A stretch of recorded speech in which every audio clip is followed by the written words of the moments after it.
But today Melissa was not the one whom he had insulted 6 months before while giving the books.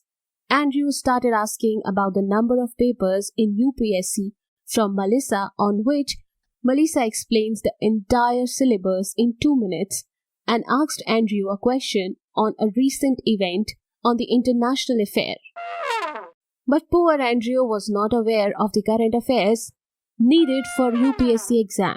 He manipulated the words and pointed out at Melissa's status. He went away from there.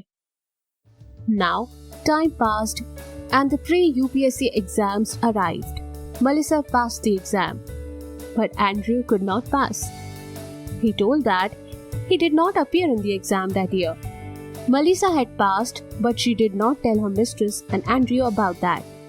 Now it was the time for the mains. Melissa doubled her hard work and succeeded in mains. She started waiting for the interview call.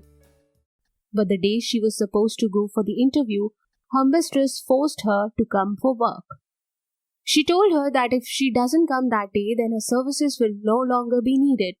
But Melissa decided that she would not go there that day because she had to go for the UPSC building for the interview. There the interview ended, and here the mistresses fired Melissa. Melissa waited for the final result. The UPSC results were out and Melissa got ranked 369. Yes, Melissa had scored rank 369. Melissa was very happy. A poor village girl had excelled in UPSC exam and had become an IAS officer. When Andrew came to know about the UPSC results, he went to Alyssa's house and asked her about her strategy. Her mistress too had come to Melissa's house for the first time with Andrew.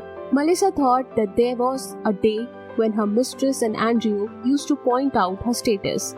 But Melissa was not like Andrew, and so she shared her strategies with Andrew. After that, Melissa left for IAS training.